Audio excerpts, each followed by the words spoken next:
Dear students, अभी तक हमने पिछले लेक्चर्स में ये देखा था कि what is the Mendelism, Mendelian inheritance कैसे होता है, various pattern of the cross we have observed. Mendel's law देखे। मैंडल्स लॉ देखने के बाद में we have observe two different type of the cross, monohybrid cross and dihybrid cross. Monohybrid cross में आपने देखा था कि only one character inheritance is there and that has been explained by the second law of the Mendel, that is law of segregation. उसके बाद हमने देखा dihybrid cross, उसको एक्सप्लेन करने के लिए मेंडल ने दिया था लॉ ऑफ इंडिपेंडेंट डिसऑर्डरमेंट, मतलब more than one character if you are going to study, तो उस समय अपना क्रॉस लगता है, तो इस समय लॉ अप्लाई होता है, that is the law of independent disorderment. फिर हम ये देख रहे थे कि each and every law is having some of the deviation from the Mendelian ratio. Mendelian principle से कुछ अलग रेशियो, कुछ अलग रिजल्ट शो करते हैं। ये भी हमने देखा था कि mainly the result is in term of the phenotype, not in term of the genotype. Genetic behaviour तो वैसा का वैसा रहेगा, जीन्स का मूवमेंट उसी तरीके से रहेगा, लेकिन उसके कैरेक्टरिस्टिक का, उसके अपीयरेंस का असर अलग हो जाएगा। तो we are just going to understand some more points about that interaction. तो ये ऑब्जर्व किया गया कि when some new phenotypes are being appeared due to the interaction between the gene, तो उस कंडीशन को नाम दिया गया जेनेटिक इंटरेक्शन और जीन इंटरेक्शन। उसको भी दो तरीके से समझाया गया था। वन वाज इंट्रा एलिलिक, और सेम एलिल्स के बीच में होने वाला इंट्राजेनिक इंटरेक्शन, एक ही एलिल के बीच में, एक ही जीन के एलिल्स के बीच में होने वाला, तो वो मोनोहाइब्रिड क्रॉस के लिए था। उसमें हमने कई तरीके के देखे थे, like incomplete dominance, co-dominance, multiple allelism, like that. Then we are moving on to the next one, that is non-allelic or intergenic. So non-allelic या intergenic interaction क्या होता है? दो alleles के बीच में, दो different gene के allele के बीच में होता है। Interallelic, the gene between the alleles of two different genes, those who are locating on two different loci of the homologous chromosome. So deviations or exceptions from the dihybrid cross can be explained under the category of non-allelic interaction. Non-allelic interaction या intergenic interaction. यहाँ पे फिर मैं repeat कर रहा हूँ कि this is what we are learning, the deviation or exceptions of the second law of Mendel, that is law of independent assortment or law of the dihybrid cross. Okay. So when the interaction takes place between the non-alleles, then it is called as non-allelic interaction. जब दो non-alleles के बीच में, alleles का मतलब क्या हो गया? The two alternative form of the same gene, but here two genes are involved and all the forms of those genes are non-related or not related to each other. उनके बीच में interaction हो और उससे नए phenotype का formation हो, तो that will be called as non-allelic or intergenic interaction. Okay. तो उसके एग्जाम्पल्स लेते हैं, कई सारे एग्जाम्पल हैं, जैसे epistasis, complementary gene, supplementary gene, duplicate gene. तो एक एक करके सारे एग्जाम्पल लेते हैं अपन। तो let us start with the first one, that is epistasis. Epistasis के जैसे ही दूसरा कॉन्सेप्ट है हाइपोस्टेसिस। तो जब भी एपिस्टेसिस पढ़ा जाता है तो epistasis and hypostasis are being studied all together. Epistasis और हाइपोस्टेसिस दोनों एक साथ पढ़े जाएंगे। तो listen, when two independent dominant non-allelic genes affect the appearance of common character, then one dominant gene masks the effect of another gene. Okay, इसका मतलब ये है कि if any of the phenotypic character is being regulated by the two different dominant gene, किसी एक phenotypic character को यदि दो अलग अलग डोमिनेंट जीन रेगुलेट करते हैं, उसको कंट्रोल करते हैं, तो दोनों में से जब दो डोमिनेंट जीन एक दूसरे के साथ में आएंगे क्रॉस में, तो the effect of one gene will be covered by the effect of another gene.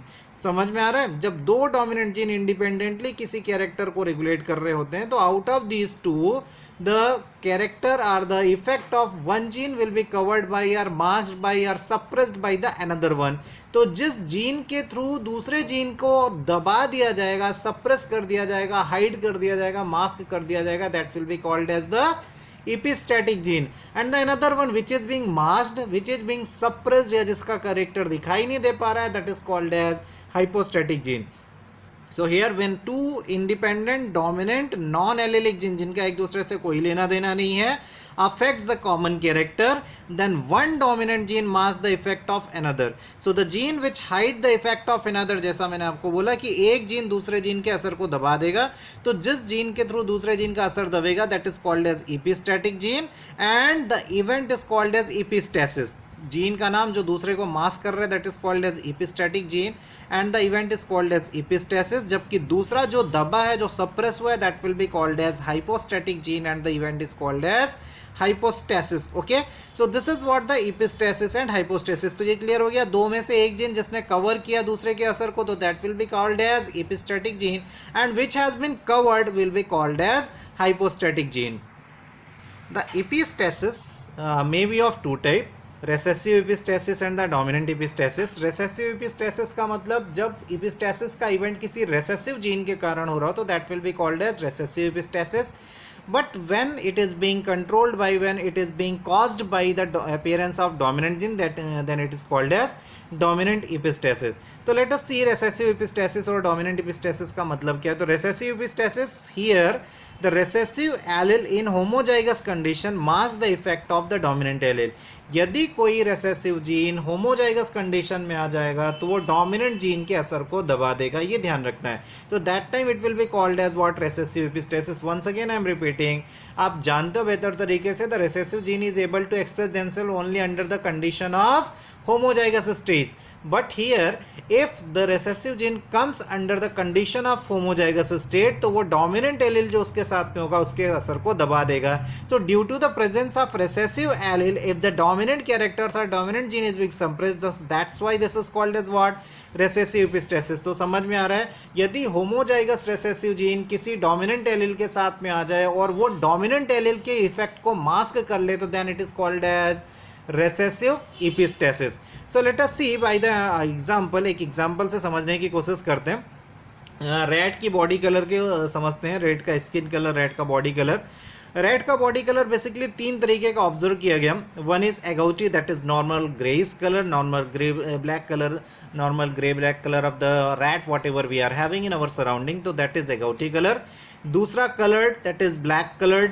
Okay, and third one is the albino. तो दो बेसिक कलर होते हैं, greyish colour and the greyish colour are agouti colour and the coloured one. और एक तीसरा colour develop होता है, that is albino. तो ये कहीं ना कहीं इंटरेक्शन के कारण डेवलप होता है. वो अपन आगे जब क्रॉस करेंगे तो आपको लास्ट तक में पूरी तरीके से क्लियर हो जाएगा. सो एगोटी कलर और greyish colour is being controlled by the gene capital A. Agouti colour capital A से आएगा, तो agouti colour is being controlled by the gene A. The gene is hypostatic to the recessive gene small C.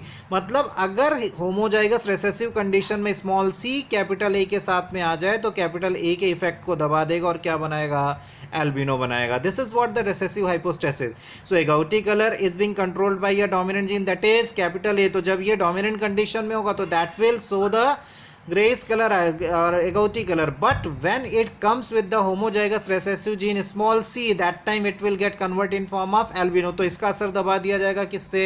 From the recessive gene small c. Second type का colour जो मिलता है body का, that is normal black colour और the black coloured, that is being regulated by another dominant gene that is capital C. तो यहाँ पे body colour क्या हो गया? कैरेक्टर. उसको दो अलग अलग जीन रेगुलेट कर रहे थे. One is capital A that is going to regulate the agouti और द ग्रेइश कलर, और दूसरा ब्लैक कलर है बॉडी कलर, उसको रेगुलेट करने के लिए दो जीन हो गए. तो दो जीन एक ही कैरेक्टर को रेगुलेट कर रहे थे, तो इसके लिए कैपिटल सी. अब ये क्या होता है कि रेसेसिव जीन ये कब आएगा? कलर्ड जीन ये ब्लैक कलर कब आएगा? जब इसके साथ में स्मॉल ए प्रेजेंट हो. ठीक है, कैपिटल ए के साथ में अगर स्मॉल सी आ गया तो क्या आएगा? हमेशा एगोटी कलर आएगा. जब कैपिटल सी के साथ में स्मॉल ए आएगा तो हमेशा ब्लैक कलर आएगा. When the small C is present with capital A or small a, when small c is present with the capital A or small a, then it will produce the new phenotype by the interaction that is called as albino. ठीक है, small c the recessive gene. तो when small c is either present with the capital A or small a, so that time it will produce the new color that is called as albino. तो अब यहाँ पे देखें, फिर से मैं एक बार समझाने की कोशिश कर रहा हूँ आपको. The dominant gene is capital C. When it comes with the capital A, so capital C and capital will give rise the agouti color of the body, that is CA. जब कैपिटल सी स्मॉल ए के साथ में आएगा, ये capital C था, small ए के साथ में आएगा तो कलर्ड या तो ब्लैक कलर के माइस आएंगे. जब स्मॉल सी कैपिटल ए या स्मॉल ए के साथ में आएगा तो क्या बनाएगा? Albino colour. तो ये क्लियर हो गया तीन कॉम्बिनेशन. जब कैपिटल सी और कैपिटल ए दोनों डोमिनेंट जीन एक दूसरे के साथ आएंगे तो सी ए का अपीयरेंस देंगे and that will be the agouti colour, then capital C and small A will come together, तो वो क्या बनाएंगे, कलर्ड या ब्लैक कलर के mouse, then small C and capital A will be there, so they will form the albino mouse. So ये clear हुआ अपने को। अब इसको अपन समझते हैं एक चेकर बोर्ड से, एक इनहेरिटेंस से, तो आपको और बेहतर क्लियर हो जाएगा कि how they are going to affect the Mendelian inheritance और how they are going to affect the normal ratio of the dihybrid cross. So just try to understand with the help of this cross. हमने दो colour के mice लिए, one is coloured और the black along with the albino. तो coloured के लिए मैंने आपको क्या बताया था, या ब्लैक कब आएगा, जब कैपिटल सी के साथ में स्मॉल ए आएगा, तो that will going to create the coloured और black, because capital C is regulating the coloured, C for coloured, and when small c comes with capital A or small a, so that will create a new phenotype that is called as albino। तीन colour के mouse हो गए, तो capital C के साथ में small A आएगा तो कलर्ड या ब्लैक, स्मॉल सी के साथ में कैपिटल आएगा तो एल्बिनो। ये P1 जनरेशन में हमने पेरेंट्स ले लिए, प्योर होमोजाइगस पेरेंट्स हो गए हम। अब इनका जब अपन क्रॉस कराते हैं तो कैपिटल से स्मॉल ए गैमेट निकलेगा, यहाँ से small C capital A gamete निकलेगा, इनके बीच में क्रॉस कराया तो क्या बनेगा, एक हाइब्रिड कंडीशन बनेगी, capital C along with the small C, capital A along with the small A. तो ये क्या हो जाएगा, एकौटी। आपको याद होगा जब कैपिटल सी के साथ में कैपिटल ए आ गया तो एक नया कैरेक्टर बन जाएगा, दैट इज कॉल्ड एज एगोटी। दोनों डोमिनेंट जिन एक दूसरे के साथ में आएंगे तो क्या बनाएंगे, एगोटी। अभी हमको इसके ऊपर रेसेसिव हाइपोस्टेसिस को समझना है, तो लेट अस सी इनका सेल्फ क्रॉस कराते हैं। तो चार तरीके के गैमेट निकल के आएंगे बाहर, capital C A, capital C small A, small C small A, like that. ये पूरा का पूरा हमने क्रॉस कराया, capital C C capital C capital A, capital C capital A, small A, like that. ये सारे के सारे क्रॉस कराए।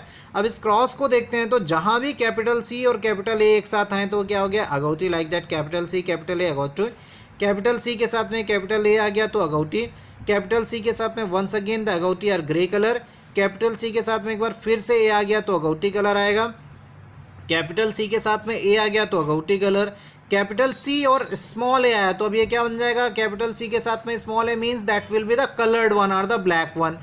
Capital C and capital A once again agouti colour, capital C and small A once again the coloured और black coloured mouse. फिर capital C और capital ए आ गया अगौटी, capital C के साथ में स्मॉल कैपिटल ए आ गया तो अगौटी, स्मॉल सी के साथ कैपिटल ए आया तो स्मॉल सी ने किसका असर दबा दिया, कैपिटल ए का असर दबा दिया और उसने क्या बनाया, एल्बिनो बनाया। तो स्मॉल सी के साथ में capital A once again albino, capital C के साथ capital A agouti, capital C के साथ में स्मॉल ए कलर्ड या black mouse, that is small c with the capital A, once again small c has marked the effect of capital A और उसने क्या बनाया, albino, and here small c comes with the small a, that is albino। तो हमने देखा था कि small c यदि capital A या small a के साथ में आएगा तो albino बनाएगा। अब आप अगर phenotypic रेशियो देखते हैं यहाँ पे तो तीन तरीके के कलर मिले, one is agouti colour, one is the coloured or black one and third one is the albino one. तो अगौटी कितने आ रहे हैं, 1 2 3 4 5 6 7 8 and 9 rabbits, 9 rats are there that of the greyish body color are agouti। so 9 colored, agouti colored and albino। तो agouti कितने हो गए, 9 हो गए। अब colored देख लेते हैं, 1 2 and 3 are the colored are black one, so colored हो गए 3। और third one is the albino। तो where is albino, that one, first one is albino, second albino, third albino and fourth albino. तो total 4 albino बने। So the ratio will be now agouti is to coloured to the albino, agouti to the coloured to the albino is 9:3:4। क्या ratio हो जाएगा, agouti coloured और albino का F2 phenotypic ratio हो जाएगा, agouti coloured and albino का 9:3:4। Dear student, ध्यान रखना है आपको, normally the Mendelian dihybrid cross has the phenotypic ratio in F2 generation is 9:3:3:1, and here what the ratio is, 9:3:4। so can it be considered as the deviation from the Mendelian inheritance? yes, यहाँ पे नया ratio मिला इसलिए ये Mendelian principal का एक deviation होगा। 9:3:3:1 की बजाय यहाँ पे agouti कलर्ड और एल्बिनो का रेशियो आया 9:3:4 का। ये रटना होगा आपको, इपिस्टैटिक जीन्स के केस में रेसेसिव एपिस्टेसिस में क्या रेशियो आता है 9:3:4 का। कलर कैरेक्टर कुछ भी हो, किसी भी तरीके के एग्जाम्पल हो, लेकिन रेशियो हमेशा 9:3:4 का आएगा।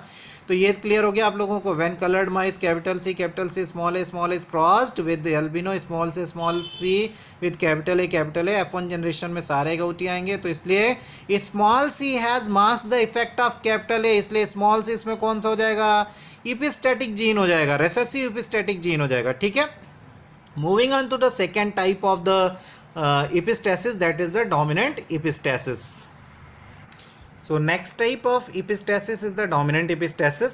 Dominant epistasis will be caused by the effect of the dominant gene. वहाँ पे एक dominant gene दूसरे dominant gene के असर को पूरी तरीके से खत्म कर देता है, पूरी तरीके से दबा देता है। मतलब if two dominant genes are present all together, so the effect of only one gene will be expressed, the second one will be completely suppressed, completely masked. समझ में आ रहा है कि यदि दो डोमिनेंट जीन एक साथ प्रेजेंट होंगे तो एक ही डोमिनेंट जीन अपने आप को दिखाएगा और दूसरा डोमिनेंट जीन पूरी तरीके से दब जाएगा। So the effect of which dominant gene और whichever the dominant gene is expressing itself, वो आपको कहलाएगा इपिस्टैटिक जीन, और दूसरा जिसका असर दबा दिया जाएगा वो कहलाएगा हाइपोस्टैटिक जीन। तो डोमिनेंट इपिस्टेसिस के एग्जाम्पल के लिए अपन लेते हैं समर स्क्वाश या कुकरबिटा पीपो। कुकरबिटा पीपो में fruit colour is the best example for explaining the dominant epistasis. यहाँ पे देखा गया तीन तरीके के फ्रूट कलर मिलते हैं, that is white, yellow and the green. In the summer squash, in the cucurbita pepo, there are three types of fruit color. The fruits available in three different color. सफ़ेद रंग का, yellow that is the पीले रंग का, और हरे रंग का fruit मिलेगा। अब ये क्या होता है, सफ़ेद रंग का जो जीन होता है ये दोनों के ऊपर डोमिनेंट होता है। जब भी व्हाइट और येलो का, white and yellow both are the dominant gene, colour of the fruit is the character. अब इसमें दो तरीके के जीन होते हैं, एक तो कैपिटल डब्ल्यू होता है जो व्हाइट को रेगुलेट करता है, कैपिटल वाई होता है जो येलो को रेगुलेट करता है। लेकिन जब भी हम व्हाइट और येलो का क्रॉस कराएंगे तो व्हाइट ही बनेगा, भले यहाँ पे कैपिटल डब्ल्यू कैपिटल वाई आ जाए। दूसरी कंडीशन में जब व्हाइट का क्रॉस किसी ग्रीन के साथ में कराया जाएगा तो भी व्हाइट बनेगा। ठीक है, मतलब व्हाइट ने क्या किया, येलो को भी दबा दिया, ग्रीन को भी दबा दिया। येलो और ग्रीन का अगर क्रॉस करेंगे तभी येलो कलर दिखाई देगा। Are you getting my point? Means what, yellow is also the dominant gene and white is also the dominant gene, but white has suppressed the effect of yellow. ये clear हुआ आप लोगों को? Green तभी दिखाई देगा जब दोनों जीन्स पूरी तरीके से रेसेसिव कंडीशन में आ जाएंगे। तो अब क्या मान सकते हैं अपन, अगर डब्लू को या व्हाइट को रेगुलेट करने वाला जीन डब्लू हो और येलो को रेगुलेट करने वाला जीन कैपिटल वाई हो, तो W is the epistatic gene and Y is the hypostatic gene. So let us understand with the help of cross. तो ये क्लियर हो गया, डब्लू इपिस्टैटिक जीन हो जाएगा और वाई हो जाएगा आपका हाइपोस्टैटिक जीन। तो late us understand with the help of class. White लिया तो कैपिटल डब्ल्यू कैपिटल वाई ले लिया, तो ये पूरी तरीके से white, because W has mask the effect of capital Y, या येलो जीन का असर दबा दिया उसने। दूसरी कंडीशन है पूरी तरीके से recessive condition, recessive homozygous, small W small Y. तो अब ये क्या बनाएंगे, ग्रीन बनाएंगे। गैमेट्स निकाला है capital W capital Y, small Y. यहाँ पे F1 जनरेशन में हेट्रोजाइगस बनेंगे, तो capital W capital Y small Y. तो माय डियर चाइल्ड, हमने देखा था कि जब भी व्हाइट और येलो आएंगे, कैपिटल डब्ल्यू और कैपिटल वाई आएगा तो किसका असर दिखाई देगा, डब्ल्यू का असर दिखाई देगा। तो W is the epistatic gene and Y is the hypostatic gene. इसको और आगे अपन समझते हैं। तो ये व्हाइट कलर के सारे फ्रूट्स बनेंगे इन द F1 जनरेशन। अब इसका सेल्फ क्रॉस करा के देखते हैं कि व्हाट इज द रिजल्ट और what may be the result here. So students, जब सेल्फ क्रॉस कराएंगे किसके बीच में, with the white flowers, with the white fruit plants, that is capital W capital Y and small Y.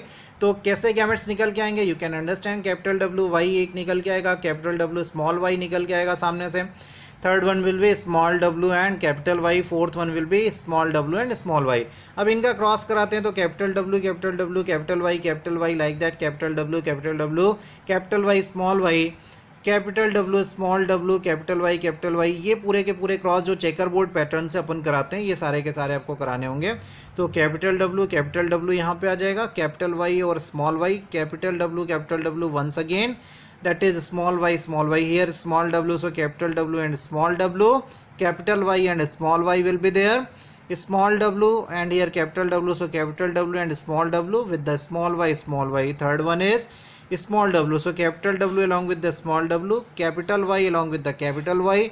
Here capital W and small w, and small y and capital Y. So small y and the capital Y. तो इस तरीके से आप एक एक करके सारे के सारे क्रॉस करा लेंगे, हर एक पॉइंट आप देख लेंगे, हर एक जीनोटाइप डेवलप करा लेंगे। जब ये पूरे के पूरे 16 टाइप ऑफ जीनोटाइप्स तैयार हो जाएं तो now we are just moving toward the phenotype. अब देखिए this one will be white because capital W and capital Y comes together, so that will be the white one. यहाँ पे भी capital W और कैपिटल Y एक साथ आ गए तो ये भी वाइट हो जाएगा। इस केस में फिर से देखते हैं, कैपिटल W और कैपिटल Y आ गए एक साथ में तो कैपिटल W का कैपिटल Y का असर कैपिटल W मास्क कर लेगा, दैट विल बी अफेक्टेड और that will be mask by the capital W, तो वाइट हो जाएगा। Then third one capital W का असर फिर से दिखाई देगा with the capital Y, so that is white one. Next one capital W और कैपिटल Y फिर से साथ में है तो white. Capital W small y आए हैं साथ में तो भी कोई दिक्कत ही नहीं है क्योंकि ये तो डोमिनेंट जीन है ही है। अगला कैपिटल W और कैपिटल Y साथ में आए हैं तो फिर से यहाँ पे वाइट आ जाएगा। कैपिटल W के साथ में स्मॉल y तो no issue because the capital W is epistatic gene, तो वो इसको सप्रेस कर देगा तो that will be the white one. Next one capital W capital Y तो Y का असर दबा देगा कैपिटल W तो फिर से वाइट आ जाएगा। कैपिटल W के साथ में कैपिटल Y फिर से आ गया तो white. Small W with capital Y तो स्मॉल W अब दोनों के दोनों कैसे हो गए, रेसेसिव जीन हो गए, उसके साथ में आया कैपिटल Y तो अब ये बनाएगा येलो कलर। यहाँ पे yellow colour will be there because the gene for regulating the colour that is white is present under the recessive condition. तो इस कंडीशन में the yellow will be working as the dominant gene क्योंकि ये recessive हो चुका था, तो यहाँ पे येलो कलर आएगा when both the gene for the white colour is recessive and the gene for the yellow colour is dominant. एक भी होगा तो चलेगा। अब देखिए वही अगली सिचुएशन आ गई, यहाँ पे स्मॉल w और कैपिटल Y था। अगली कंडीशन में क्या आ गया, small w with capital Y and small y, so this single gene will affect the inheritance of the small w, तो ये भी येलो हो गया। नेक्स्ट कंडीशन में फिर देखें कैपिटल W और कैपिटल Y एक साथ आए, वाइट बनाया। Then capital W and small y comes together, फिर से वाइट बनाया क्योंकि कैपिटल W ने इसका असर दबा दिया। फिर नेक्स्ट में हमने देखा स्मॉल w कैपिटल Y आया तो कैपिटल Y फिर से स्मॉल w के असर को दबा देगा क्योंकि now this is the dominant one in comparison to this one, तो ये हो गया yellow. Now next one is small w with the small y and small y, तो ये क्योंकि अब चारों के चारों रेसेसिव जीन हो गए तो मैंने आपको पहले ही बोला था होमोजाइगस रेसेसिव कंडीशन में we have taken the parent colour that is the green one, the green fruit colour that will be express. जब सारे के सारे जीन होमोजाइगस रेसेसिव कंडीशन में आएंगे तो that will be the green one. तो अब हम काउंट कर लेते हैं कि कितने तरीके के फ्रूट कलर बन रहे हैं। एक तो व्हाइट बना है, एक येलो बना है और ग्रीन बना हुआ है, तो लेट अस काउंट। तीन तरीके के फिनोटाइप हो गए, white colour, yellow colour and the green colour. So white में 1 2 3 4 5 6 7 8 9 10 11 12 9 10 then 11 and 12. Once again 1 2 3 4 1 2 3 4 4 4 8 1 2 plus 2 10 1 2 plus 2 12, तो वाइट कितने हो गए, 12 हो गए। अब येलो देख लेते हैं, इधर कहीं पे येलो नहीं था, this is the yellow one, 1 2 and here 1 yellow, so 3 yellow fruits and third one only 1 green. तो तीन अलग तरीके के कॉम्बिनेशन आ गए, white yellow and green. White is to yellow is to green is the phenotypic appearance, और इसका ratio क्या आ रहा है, 12:3:1, but in F2 generation what should be the ratio as per the Mendelian inheritance for the dihybrid cross, that must be the 9:3:1. Here the ratio is deviated, here the ratio is changed, that is 12:3:1। तो dominant इपिस्टैटिक gene का concept समझ में आ गया। जब दो gene एक जैसे character को अफेक्ट कर रहे हों तो दोनों जीन में से एक जीन का असर दूसरे डोमिनेंट जीन के थ्रू कवर कर लिया जाएगा। So the gene which is covering the effect of another dominant gene that will be called as epistatic and the gene which is being masked by, या जिस gene के असर को दबा दिया गया है दूसरे इपिस्टैटिक जीन से, उसको कहेंगे हाइपोस्टैटिक जीन। जैसे आज हमने यहाँ पे एग्जांपल में समझा, समर स्क्वाश में 3 कलर के फ्रूट्स होते हैं, one is white, one is yellow and other one is green. White और येलो दोनों डोमिनेंट जीन के थ्रू रेगुलेट होते हैं, और ग्रीन तो केवल तभी अवेलेबल होगा जब पूरी तरीके से होमोजाइगस रिसेसिव कंडीशन आ जाएगी। ठीक है, तो जब क्रॉस कराएंगे अपन, तो क्रॉस कराने पे यदि एक भी कैपिटल W अवेलेबल है, एक भी डोमिनेंट वाइट जीन अवेलेबल है, तो वो क्या बनाएगा, वाइट, क्योंकि वो सप्रेस कर सकता है to the recessive genes and to the dominant genes, that is capital Y also. The yellow fruit can be available only on the situation when both the W's or the small one or both the genes for the white color is under the recessive one. और green तब आएगा जब सारे के सारे gene एक दूसरे से, सारे के सारे जीन होमोजाइगस रिसेसिव कंडीशन में आ जाएं। ठीक है, ये क्लियर हुआ। अब यहाँ पे ये क्रॉस के साथ में हमने प्रूव कर दिया। So the phenotypic ratio for the F2 generation in the dominant epistasis is changed from 9:3:3:1 to the 12:3:1। तो ये क्लियर हो गया आपको। इसके पहले हमने देखा था एक रेसेसिव एपिस्टेसिस, रेसेसिव एपिस्टेसिस का आपको रेशियो क्लियर है। ओके, तो अब दो तरीके के एपिस्टेसिस आपने देख लिया। एपिस्टेसिस का सिंपल मतलब क्लियर हो गया, when the effect of one dominant gene is being masked by the effect of another dominant gene.